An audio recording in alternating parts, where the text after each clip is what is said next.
Alright, All the Pretty Horses is a huge novel and it's completely daunting to create a short video about. So I'm just going to talk about ideas from it that I think are interesting and maybe that people don't necessarily recognize at first. So a lot of the things I have to talk about are loss, and especially loss of self. The first idea is the loss of home, or this loss of belonging. This is shown in the very, very beginning when John Grady Cole's grandfather dies and his mom decides to sell the ranch. And so basically, when that happens, everything that he had ever wanted for himself, he wanted to run the ranch, he was going to be, a cowboy with his own ranch, that all ended. He lost it all. And so he was forced to leave, or at least he felt as if he was forced to leave. And his leaving is kind of Cormac McCarthy's way of telling us that we have to search for ourselves. It's not necessarily everything that we think it's going to be. We have to go out and actively find and create ourselves. So that leads us straight into my next idea, which is the loss of self. The first part I'm going to talk about is almost a voluntary loss of self. This is shown through fear first with Blevins. There's this lightning storm and Blevins totally freaks out and he strips, and then the next morning they find him alone in a ditch without his gun or his horse. So basically, in his fear, he lost everything that he owned, which could be metaphoric for losing. And when we're terrified, like truly, truly afraid of something, we give up on everything that we once identified as ourselves, and we're willing to leave it in order to seek safety, or just out of blind terror. Sometimes we don't even know what we're seeking. The second way that we choose to leave ourselves is through pain. This is shown when Rollins is tortured by the captain and he gives a false confession. So basically they give him pain, and in order to escape the pain, he's also willing to escape himself. He tells a lie about himself. He gives a false confession. The next idea is the contrasting images of taming and breaking. This is shown at a very surface level through the horses. However, it also serves to show us on a deeper level about the people. Taming, the first idea, is not necessarily shown in a negative way, such as Alejandra. She's kind of tamed and defined herself by her family, and so she's unable to leave her family for John Grady Cole. We're seeing, while this is sad, it's not necessarily a negative reflection on her character. On the other hand, we have breaking, which is like a much rougher version of taming, and this is definitely more negative. Examples of this is a complete loss of self, just completely broken. The first example of this would be the captain, who he basically has completely abandoned his humanity, and he's willing to sacrifice the things that make us human. He's willing to sacrifice his very own self, his humanity. And this is displayed through, all of his actions, which are very definitely negative and very pain-filled. He's a very violent character. The second way that this is shown through him is they rarely call him by his name. Most of you probably don't even know it. His name is Rawl, like Paul, but with an R. And it's almost never used. He's completely lost himself.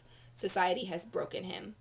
The second example of this, of breaking, is Alfonso, and she's not quite there yet. She's not quite broken, but we can see how she could become broken. She tells us all of the pain of her past, and she's this very hard woman now. And once again, they very rarely use her name. They call her Abuela. They rarely ever use her name, or the aunt. And so that brings us to John Grady Cole. John Grady Cole has been tamed. However, he's also definitely individual. The thing that tames him is not society, but rather his own sense of right or wrong. He lives by this very strict moral code that he's created for himself. And in this way, the taming it's a positive thing. This is shown once again he's kind of lost his original self. In the beginning of the book, how he imagined everything would be, it kind of changes, and this is shown once again through his name. The other two main characters, Blevins and Rollins, are both referred to by their last name, but he's almost always referred to as John Grady, very rarely Cole, which shows how he's kind of different, and he's not standard. He's not what you would imagine. He's not what he even imagined for himself.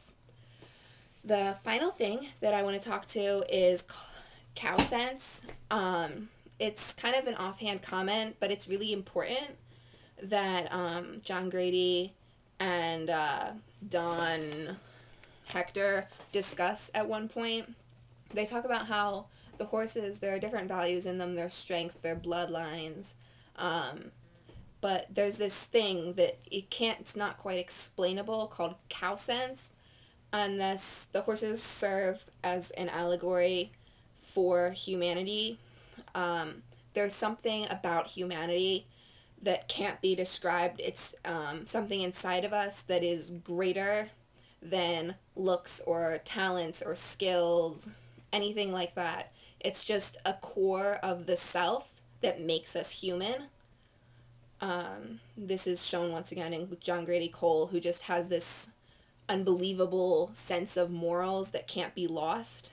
And then this is also shown through Cole at the end of the book, where the book ends with John Grady Cole riding into the West, which the West is archetypal for death often because the sun sets in the West. However, we also know that he's riding forward, so he's choosing to go there. So this represents the death of his old self, but it also shows us that he's going to continue and create a new self. So it leaves us actually with this very hopeful message of the idea that change is necessary, and sometimes we have to recreate ourselves in order to continue. It's a part of life. It's not a bad thing, but just the way it is. This is further reinforced by the whole, it's kind of an archetype, riding into the sunset, an old Western archetype. So it's standard. It's not unusual. It's not negative. It's not positive. It's just the way life is. We recreate ourselves. We redefine ourselves. Finally, the last thing I want to talk about is the title. The title is All the Pretty Horses, which, if you read the book, it's not necessarily about the prettiness of the horses. So I believe that this is McCarthy's way of telling us that what people see on the surface, often, say people will read this book and they'll be like, oh, it's about all the pretty horses, but that's not really what the book is about at all. It's about that inner sense of greatness, like the cow sense and like the seeds of humanity that are within us all. And it's talking about how basically we judge based on the surface, but there's a greatness within all of us that should be recognized, and that's what this book is about. Okay, so I know I said that was the last thing, but I have one last rant that I want to do. Feel free to turn this off because it is just a rant. Okay, there was one issue I had with the book while I was reading it, and if I was normal, then I would have just skimmed it over and, you know, saw that it was the offhand comment that it was. However, I'm an analysis freak, and I'm going to be a Western Equestrian Studies major next year, so the combination of the two made this comment absolutely blow my mind. So basically, John Grady Cole and Rollins are in this store and they're buying new equipment.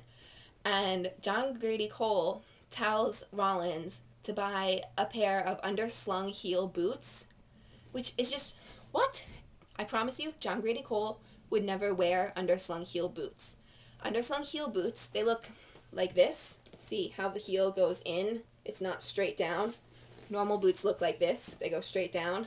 And the underslung ones, they're not as good for like practical work. They're not as useful. So like John Grady Cole, who is a true cowboy, true horseman, he would never wear them. Underslung heels are very they're very showy. They're kind of prettier, but they're not actually as useful as, for obvious reasons, like they go in. They're just not as sturdy. And so it blew my mind that he would tell his best friend to buy these. Like, absolutely blew my mind. Because he would never wear them himself. But I have faith in my author, and so I'm going to assume that Cormac McCarthy made this comment not as an uninformed, unintelligent, out of character comment from our protagonist, but rather as a subtle way of giving us further character descriptions about Rollins.